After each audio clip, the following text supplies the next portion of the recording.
All right, guys. I read things on the internet a lot, and was sitting here in our sea of blue, and I read someone talking about like your jiu-jitsu shouldn't matter if there's like weight classes. Weight classes shouldn't matter, and thought I'd throw my 2 cents in on this because I do hear it a lot. Like if my jiu-jitsu was good, I could beat big guys and all that kind of stuff. So you're watching Professor's Corner. My name is Bill Jones, the head instructor of top-level martial arts in beautiful downtown Cuyahoga Falls, black belt under Master Pedro Sauer. I'm here with Jim. Jim's been training with us for, 6 years now? 5 years? 4. Close 4. enough. 4. But good guy, been training a lot. Jim, what do you weigh? Like 165. 165, which for some of you might say, oh, well, I weigh 130, so that's a big guy, Here's a funny story. I weigh 260, and I remember one time someone was coming in to do a seminar, and I was talking to their students, and I was like, yeah, well, someone little like him, blah, blah, blah, blah, blah. And they're like, you think that guy's little? And I'm like, yeah, what is he, like 180, 190 pounds? And they're like, yeah. And I'm like, to me, that's little, it's just the way it goes. The guy was very good. I'm not saying that, his jiu-jitsu wasn't good. His jiu-jitsu is very good. Why else would I have him in for a seminar, right? But anyway, Jim, does size matter? Have you ever noticed size mattering? Yeah, matters a lot. It matters a lot? Yeah.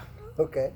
But let me ask this question: because you're like a three stripe blue belt. Yeah.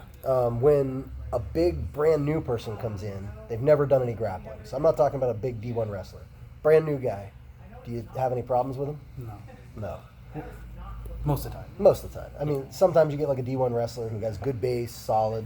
They're just a big athletic. Yeah. Sometimes it can matter. Definitely give me some trouble. Okay.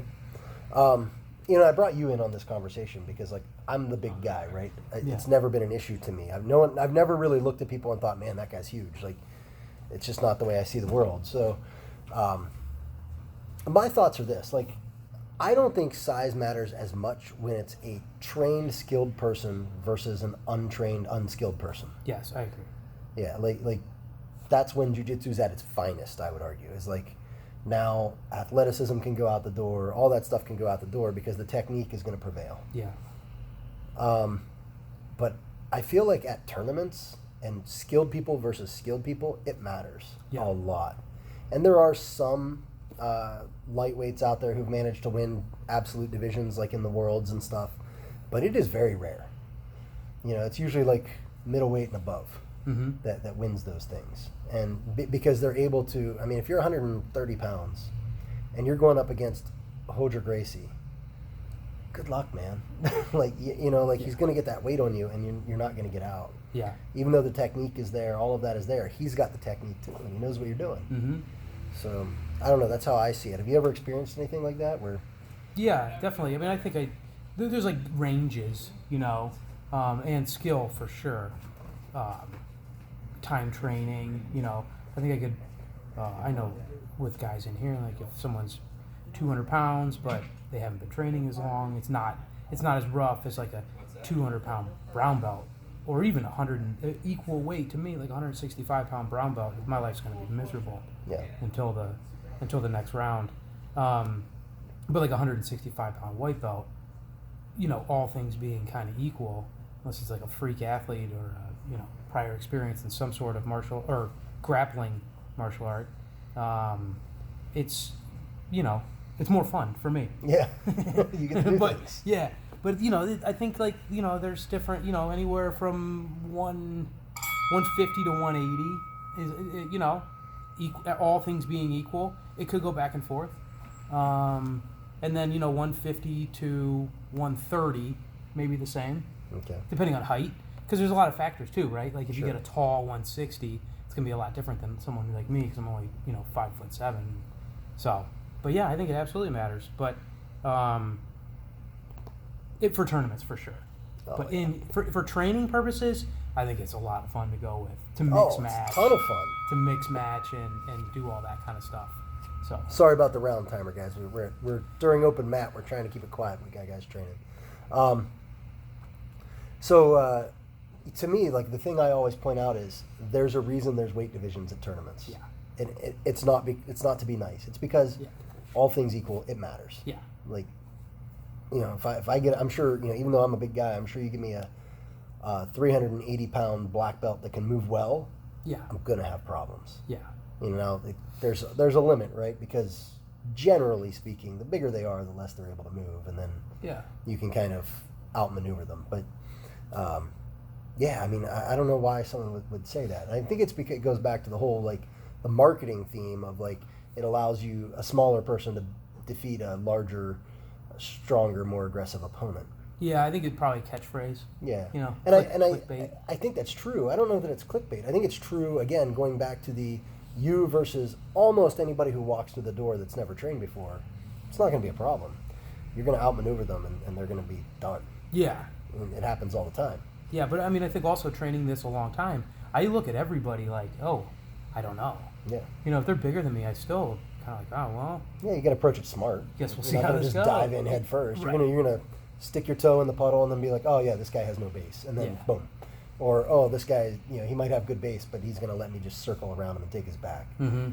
So. Or, just sit to guard first and then see what happens. Mm-hmm. That's usually, I think, the best way to, if you're dealing with somebody who's bigger and untrained and you've been training a while, just my opinion. I know some guys who have said, first time I just crush them and just let them know. But I just kind of just play guard and let them tell me how they want it to go, for the most part. That's kind of how I do it too. Yeah. But again, sometimes I don't know if I'm doing things and getting away with things just because I'm a big second-degree black belt, so I can do that. But knowing that you do the same thing, that's helpful to me. So I think it's the right thing to do. Yeah. I'm not a fan of just crushing someone who's never done it before. Yeah, I think they need to lose at some point, but I think just crushing them, I don't mind building them up a little or beating them, but I when you just take someone who's here to learn, truly here to learn, they don't know that they're spazzy, they don't know any of that.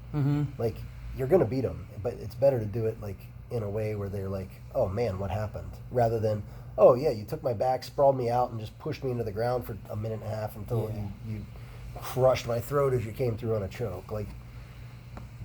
That's going to make people not want to come back. I agree. I think one thing that made me really want to keep training was guys didn't do that to me. Yeah. And they let me basically just give up. And I think that is when I roll with somebody who's brand new, who's never done it before, that's usually my goal, is just let them quit.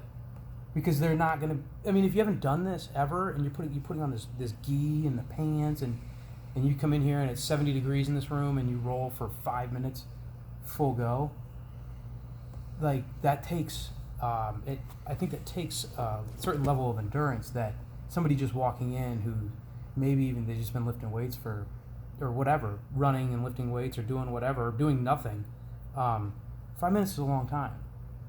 So, that's a long time for a wrestler. Their matches are 2 minutes long. Yeah. Their rounds. There's weight classes in wrestling for a reason, right? Yeah. In every sport, there's, I won't say weight classes in every sport, but in every one-on-one sport there are.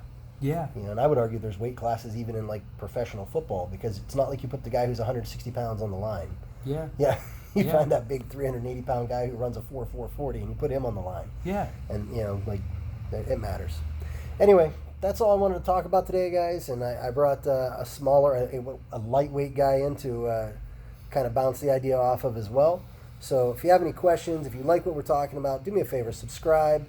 Check us out on YouTube. If you're watching this on Instagram, YouTube is Top Level Jiu-Jitsu. And give it a like and subscribe. Thanks a lot, guys. Have a great day.